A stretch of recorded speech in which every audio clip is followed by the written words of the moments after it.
Welcome to my YouTube channel. Triangles के इस lecture में आज हम बात करेंगे criteria for similarity of triangles के बारे में।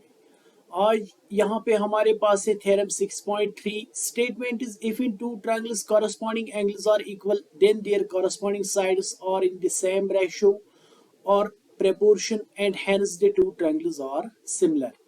Here we have two triangles ABC and DEF. Given that corresponding sides are equal, means this angle A it is equal to angle D, angle B it is equal to angle E, and angle C it is equal to angle F. We have to prove that the sides of these two triangles are in the same proportion or they are in the same ratio. Means we have to prove that the triangles ABC and triangle DEF they are similar to each other. For that यहाँ पे हम construction करेंगे triangle DEF में। हम side DE पे यहाँ पे DP length cut करेंगे किसके बराबर, साइड AB के बराबर, और DF साइड पे हम कट करेंगे DQ बराबर AC के बराबर। क्लियर? तो इसके बाद हम ज्वाइन करेंगे इन दो पॉइंट्स को P और Q को। Now we will start our proof here.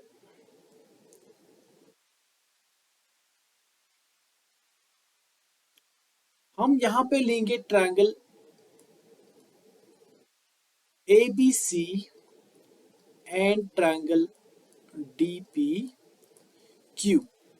तो यहाँ पे हमने अभी कंस्ट्रक्शन में लिखा कि जो DP है ये बराबर है किसके, AB की। गिवन है हमारे पास एंगल A जो है ये है बराबर एंगल D के, क्योंकि कॉरस्पॉन्डिंग एंगल्स जो है ट्रायंगल्स के ये बराबर है।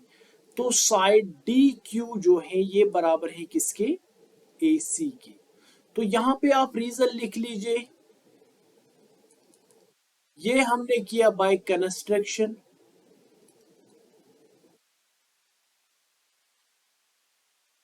यहाँ पे एंगल A जो है एंगल D के बराबर ये गिवन है, और साइड DQ जो है AC के बराबर ये भी हमने किया बाय कंस्ट्रक्शन। क्लियर? सो यहाँ पे अगर आप देखेंगे साइड एंगल के थ्रू ट्रायंगल ABC और ट्रायंगल DPQ जो है वो सिमिलर, ये वो कॉन्ग्रेंट है। Triangle ABC is congruent to triangle DPQ by side angle। तो यहाँ पे अगर आप देखेंगे ये दो ट्रायंगल्स कॉन्ग्रेंट हैं, तो एंगल B जो है वो बराबर होगा किसके, एंगल P के बराबर। क्यों? यहाँ पे आप रीजन लिखेंगे CPCT corresponding parts of congruent triangles, but we have given that the angles of two given triangles are equal, corresponding angles are equal. So angle B जो है आपका वो है बराबर एंगल E के बराबर, एंगल E के बराबर। तो अगर आप यहाँ पे ऑब्जर्व करेंगे एंगल B P के बराबर है और एंगल P E के बराबर है, तो देयरफॉर यहाँ पे आप लिख सकते हैं जो एंगल P है वो किसके बराबर है, एंगल E के बराबर। तो यहाँ पे हम आगे यहाँ पे लिखेंगे। क्लियर?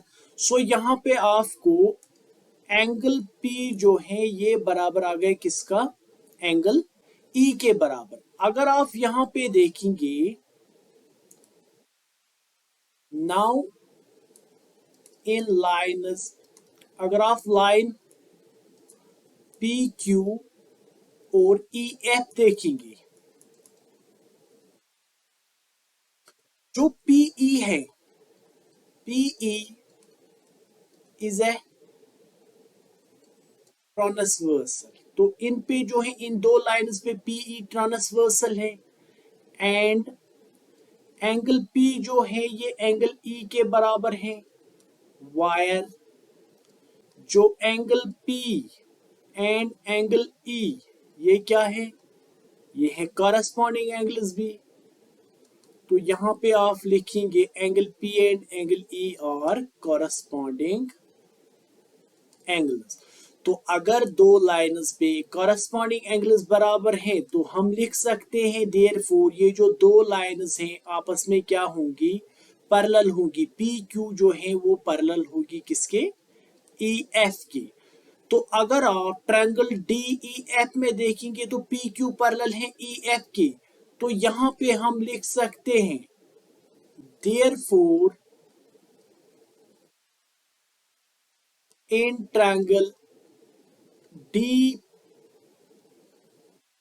यहां पे आपका ट्रायंगल है D E F, D E F by basic proportionality theorem हमें पता है अगर कोई लाइन ट्रायंगल के किसी एक साइड के पैरेलल है, जिन दो साइड्स को वो कट करती है उनका रेशो आपस में सेम होगा। डीपी डिवाइडेड बाय पीई ये बराबर होगा किसकी, D Q divided by Q F के बराबर। तो इम्प्लाइज यहाँ पे हम इनका रेसिप्रोकल करेंगे, हम इनवर्स लेंगे। यहाँ पे पीई को हम ऊपर लिखेंगे, डीपी को हम नीचे लिखेंगे, और same in the right side Q F को ऊपर लिखेंगे और नीचे हम लिखेंगे किसको, डी क्यू को। तो इसके बाद हम यहाँ पे लिखेंगे आगे ऊपर। तो अगर आप यहाँ पे इस इक्वेशन को दोनों साइड से 1 प्लस करेंगे, पीई डिवाइडेड बाय डीपी, इसको प्लस करेंगे 1, राइट हैंड साइड में Q F divided by D Q, इसको भी हम प्लस करेंगे 1। So implies by cross multiplication P E plus D P ये बराबर डिवाइडेड बाय डीपी ये बराबर होगा किसके, Q F plus dq divided by dq. Clear? Now if you will observe from the triangle DEF, this PE plus DP ये बराबर है किसके, DE के बराबर। पूरा साइड डिवाइड में है DP, राइट हैंड साइड में अगर आप देखेंगे DQ plus QF ये बराबर है पूरा साइड आपका DF divided by DQ। Now again we will take the reciprocal here, inverse।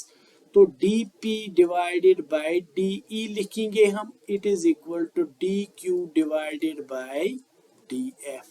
Clear? तो यहां पे आप लिखेंगे जो dp divided by de, तो dp की जगह आपने यहाँ पे बाय कंस्ट्रक्शन जब आपने dp कट किया किसके बराबर किया, ab के बराबर, डिवाइडेड बाय de ये बराबर होगा dq किसके बराबर हमने कट किया था, ac के बराबर, तो डिवाइड में है df। तो यहाँ पे आप लिखेंगे बाय कंस्ट्रक्शन, रीजन आप लिखेंगे कंस्ट्रक्शन का। सो इम्प्लाइज, तो यहाँ पे आप इसको नेम देंगे इक्वेशन फर्स्ट। अगर आप सिमिलरली यही पे इस ट्रायंगल में लाइन ड्रॉ करते हैं इस साइड के ऐसे, तो सिमिलरली हम प्रूव कर सकते हैं। तो सिमिलरली यहां पे हम प्रूव कर सकते हैं A B divided by D E ये बराबर होगा किसके, B C divided by E F के। तो यहां पे आप नाम देंगे इक्वेशन सेकंड। सो इतना सारा प्रोसेस हम नहीं करेंगे, अब ट्रायंगल के दूसरे साइड में एक लाइन ड्रा करेंगे जो कट करेगी इसको ए बी के बराबर या बी सी के बराबर। तो हम यहाँ पे सिमिलरली लिख देंगे from equation first and second. अगर आप देखेंगे तो from equations first and second we get जो आपका A B divided by D E ये बराबर है किसके, B C divided by E F, और ये बराबर है किसके, A C divided by D F. तो यहाँ पे आप लिख सकते हैं therefore triangle A B C ये सिमिलर होगा किसके, ट्रायंगल डी ई एफ के। क्यों, कॉरस्पॉन्डिंग एंगल्स गिवन में है, ये इक्वल हैं। तो यहाँ पे हमने प्रूव कर दिया इनके जो कॉरस्पॉन्डिंग साइड्स हैं they are proportional, means they are in the same ratio, therefore we can say that the triangles are similar. Hope you will understand this theorem.